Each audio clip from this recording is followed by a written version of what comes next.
All right, today we are going to talk about suspensions.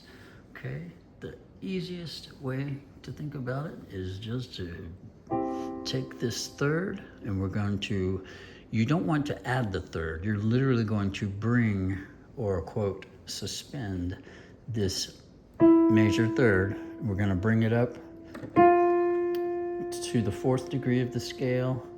It's a half note up. If you play this enough, you will intuitively feel what this is. Okay, now this is called an add two. You can also add that. These work really well as embellishments. Say Elton John style sort of, Elton John style sort of depends on that, okay? I'm just gonna suspend this and I'm gonna sort of